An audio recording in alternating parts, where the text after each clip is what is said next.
विद्यार्थी मित्रांनो, नमस्कार. मी एडी मेश्राम, सहाय्यक शिक्षक, आदिवासी विकास हायस्कूल व कला कनिष्ठ महाविद्यालय, खजरी डोंगरगाव, तालुका सडक अर्जुनी, जिल्हा गोंदिया. तर वर्ग 10वीच्या विद्यार्थ्यांना बोर्डाच्या परीक्षेला सामोरं जावं लागते. बोर्डाची परीक्षा द्यावी लागते. त्यामध्ये मराठी विषयाची कृतीपत्रिका येत असते. आता आपल्याला अभ्यासाचं नियोजन करत असताना जर त्या कृतीपत्रिकेचा आराखडा माहीत असला तर आपण आपल्या अभ्यासाचं नियोजन व्यवस्थित करू शकतो. त्यासाठी आजच्या ह्या व्हिडिओमध्ये आपल्याला आपली मराठी विषयाची कृतीपत्रिका कशी असेल आणि त्याचं गुणांकन कसं असेल याविषयीचं मार्गदर्शन मी या ठिकाणी दिलेलं आहे.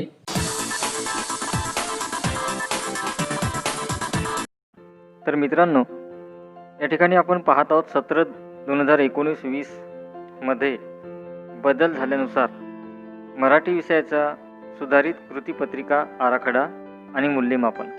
याच प्रकारची प्रश्नपत्रिका तुम्हाला प्रथम सत्रांत, सराव परीक्षा आणि बोर्डाची परीक्षा यामध्ये अशीच कृतीपत्रिका येणार आहे.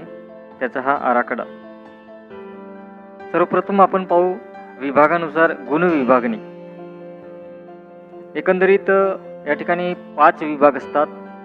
गद्य विभाग 18 गुणांसाठी, पद्य विभाग 16 गुणांसाठी, स्थूल वाचन 6 गुणांसाठी, भाषाभ्यास 16 गुणांसाठी, उपयोजित लेखन 24 गुणांसाठी. अशा प्रकारे आपली एकंदरीत 80 गुणांची कृतीपत्रिका असते आणि 20 गुण हे अंतर्गत मूल्यमापनामध्ये येत असतात, ज्यामध्ये श्रवण कौशल्य, भाषण कौशल्य येत असते. आता आपण विभाग 1 गद्य विभाग यामध्ये कसा स्वरूप असणार आहे ते आपण पाहू. प्रश्न पहिला अ असणार आहे पठित पाठ्यांशावरती, म्हणजे पुस्तकातील जे उतारे आहेत त्यावरती येणार आहे. त्यामध्ये आकलनावर आधारित 2 गुण, दुसरं आणखी आकलन आहे 2 गुणांसाठी आणि स्वमत आहे 3 गुणांसाठी. असा पहिला प्रश्न असणार आहे अ 7 गुणांसाठी. प्रश्न पहिला आ हा सुद्धा आपल्या पाठ्यपुस्तकातीलच असणार आहे. त्याची सुद्धा रचना आकलन 2 गुण आणि स्वमत 3 गुण असं 7 गुणासाठी. त्यानंतर प्रश्न पहिला ई असणार आहे अपठित, म्हणजे पाठ्यपुस्तका व्यतिरिक्त बाहेरचं जे उतारा आहे तो येणार आहे.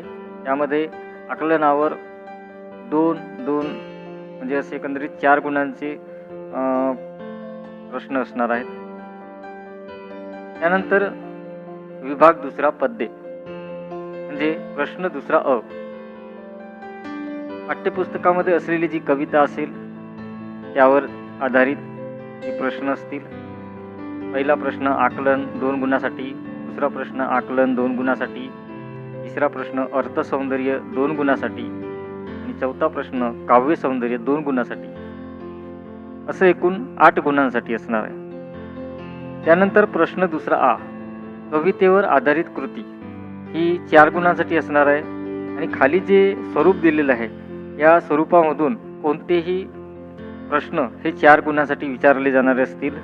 ज्यामध्ये पहिलं असेल प्रस्तुत कवितेचे कवी आणि कवयित्री 1 गुण, प्रस्तुत कवितेचा विषय 1 गुण आणि प्रस्तुत कवितेतील 2 शब्द, प्रस्तुत कवितेतून मिळणारा संदेश, प्रस्तुत कवितेची भाषिक वैशिष्ट्ये, प्रस्तुत कवितेतील व्यक्त होणारा विचार, कवितेतील दिलेल्या ओळीचा सरळ अर्थ, प्रस्तुत कविता आवडण्याची किंवा न आवडण्याची कारणे.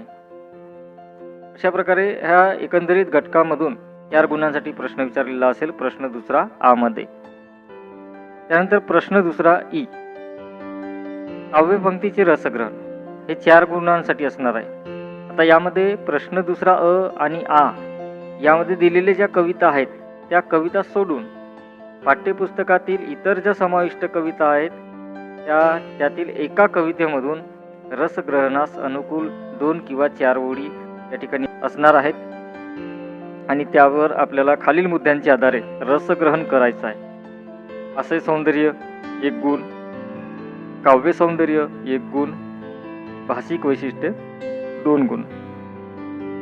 त्यानंतर विभाग तिसरा असणार आहे स्थूल वाचनाचा, म्हणजे प्रश्न तिसरा. यामध्ये स्वमत आणि अभिव्यक्तीवर आधारित 3 कृती दिलेल्या असतील आणि त्या 3 कृतीपैकी कोणत्याही 2 कृती आपल्याला सोडविणे अपेक्षित आहे. आता त्या 2 कृतीमध्ये प्रत्येकी 3-3 गुणांच्या 2 कृती असतील, म्हणजे 6 गुणांसाठी. त्यानंतर विभाग चौथा भाषाभ्यास. भाषाभ्यास यामध्ये प्रश्न चौथा अ असणार आहे व्याकरण घटकावर आधारित कृती, ज्यामध्ये समास, द्विगु समास, कर्मधारय समास आणि द्वंद्व समासाचे प्रकार, इतरेतर, वैकल्पिक आणि समाहार हे असणार आहे 2 गुणांसाठी. शब्दसिद्धी ज्यात आहे उपसर्ग घटित, प्रत्यय घटित, अभ्यस्त. अभ्यस्तामध्ये अंशाभ्यस्त आणि पूर्णाभ्यस्त असे 2 गुण. त्यानंतर असणारे वाक्प्रचार. यामध्ये 4 कृती असतील, त्यापैकी कोणत्याही 2 कृती सोडविणे अपेक्षित आहे, ज्यात वाक्यप्रचार अर्थ 1 आणि त्याचा वाक्यात उपयोग करणे 1, अशा 2 कृतीसाठी 2-2 असं 4 गुण.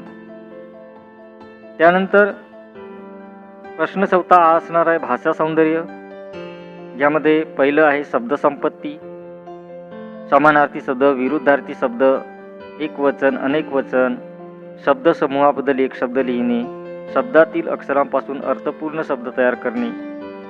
या जे दिलेल्या कृती आहेत यापैकी कोणत्याही 4 घटकावर, कोणत्याही 4 कृतीवर प्रत्येकी 1 गुणांच्या 4 कृती असणार आहेत.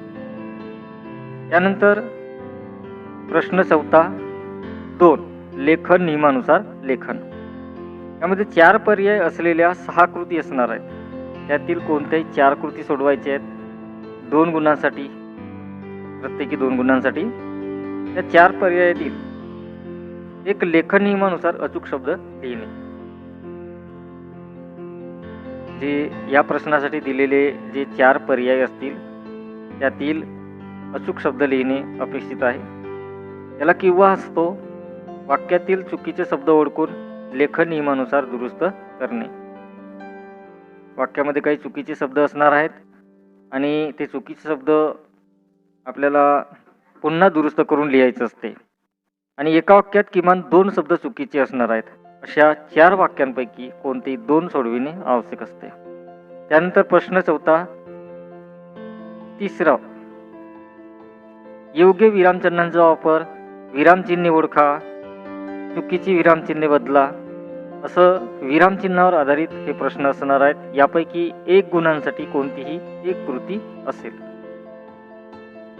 त्यानंतर चौथा आहे पारिभाषिक शब्द. दिलेल्या दोन्ही शब्द सोडविणे अपेक्षित आहे 1 गुणासाठी, प्रत्येकी अर्धा गुण. यामध्ये 2 प्रश्न असणार आहेत अर्ध्या गुणासाठी, ज्यात दोन्ही सोडविणे अपेक्षित असते. त्यानंतर आहे विभाग 5वा उपयोजित लेखन. अतिशय महत्त्वाचा भाग आहे हा. प्रश्न 5वा अ, ज्यामध्ये पत्रलेखन असणार आहे.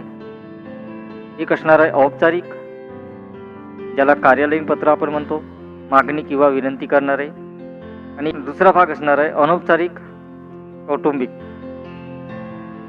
दिलेल्या 2 पत्र प्रारूपापैकी कोणताही 1 पत्र आपल्याला लिहायचं आहे, जो 6 गुणांसाठी आहे. आणि या प्रश्नाला किंवा असणार आहे सारांश लेखन. एकतर आपण पत्रलेखन करायचं किंवा सारांश लेखन करायचं.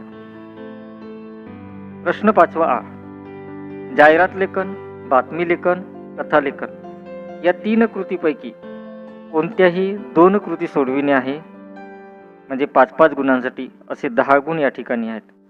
प्रश्न 5वा ई, लेखन कौशल्य. प्रसंग लेखन, आत्मकथन, वैचारिक लेखन. या 3 कृतीपैकी कोणतीही 1 कृती सोडवायची आहे, जी 8 गुणांसाठी असणार आहे. तर विद्यार्थी मित्रांनो, तुम्हाला आपल्या मराठी विषयाच्या कृतीपत्रिका आराखडा समजला असेल. यानुसार आपल्याला म्हणजे अभ्यास करायचा आहे आणि निवेदन करायचं आहे. धन्यवाद.